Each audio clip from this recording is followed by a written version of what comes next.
Hello বন্ধুরা, কেমন আছো তোমরা সবাই? আশা করি তোমরা অনেক অনেক ভালো আছো। আবারও একটা নতুন ভিডিও নিয়ে চলে এলাম। তো সেদিনকে আমরা চলে গেছিলাম দীঘার মোহনায়। তো এটা ছিল আমাদের দীঘা থাকার লাস্ট দিন।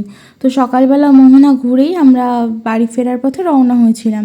তো মোহনা যাওয়ার দিন সেদিনকে মা যায়নি, সাথে আমি আর বাবা গেছিলাম। তো ওখানে সকালবেলা 5টার সময় গিয়েছিলাম যদিও, কিন্তু তখন আমরা গিয়ে দেখি আড়তের ডাক উঠছে, মানে এরকমভাবে মাছ যে নিলামি হয় সে ব্যাপারটা আমি আগেও এসেছি মোহনায়, কিন্তু ব্যাপারটা আমি প্রথম দেখলাম। চারিদিকে সব মাছের নিলামির ডাক উঠছে আর প্রচুর ভিড়, তাই আড়তটা ঘুরে ঘুরে দেখছিলাম বিভিন্ন রকম মাছ দেখার জন্য। শুধু তাই নয়, যারা এখান থেকে মাছ কিনে বাড়িতে নিয়ে যায় তাদের জন্য মাছ সুন্দর মতো প্যাক করে দেওয়ার ব্যবস্থা এখানে ছিল। তারপর আমরা হেঁটে হেঁটে মোহনার যে মাঝখানে ব্রিজ মতো জায়গাটা, তো এখান দিয়ে হেঁটে হেঁটে যাচ্ছিলাম আর প্রচুর হাওয়া দিচ্ছিল।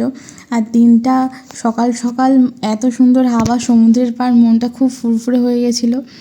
দেখো একদম এন্ডে আমরা চলে এসেছি আর চারিদিকে সমুদ্র আর মাঝখানে আমরা দাঁড়িয়ে রয়েছি। কি ভালো লাগছে না? ভালো লাগার সাথে একটু খারাপ লাগাও কাজ করছে, কারণ সেদিনকে আমরা বাড়ি চলে আসবো। আবার কবে আসবো তার নেই ঠিক। সমুদ্রের পাড়টা উপভোগ করতে করতে আর দিনটা সুন্দরভাবে কেটে গেল। দেখতে পাচ্ছ ওই দূরে দৌড়াচ্ছিলাম আমি। তো তারপর এখানে আমি বাবা খুব সুন্দর সুন্দর অনেক ফটো তুলেছি, সেই ফটোগুলো তোমাদের সাথে আমি শেয়ার করে নিলাম। তো তারপর আমরা হোটেলে ফিরে তাড়াতাড়ি করে ব্যাগ ট্যাগ গুছিয়ে, আগে থেকে গোছানো ছিল যদিও, তো তারপর আমরা লাগেজ নিয়ে বাড়ি চলে এলাম। আসার পথে আর কোনো ভিডিও করিনি, যেহেতু অনেকটাই টায়ার্ড ছিলাম। তো ভিডিওটা কেমন লাগলো অবশ্যই তোমরা লাইক কমেন্ট করে জানিও। আর এখনও আমার চ্যানেল নতুন হলে আমার চ্যানেলটাকে প্লিজ সাবস্ক্রাইব করে দিও। Bye bye.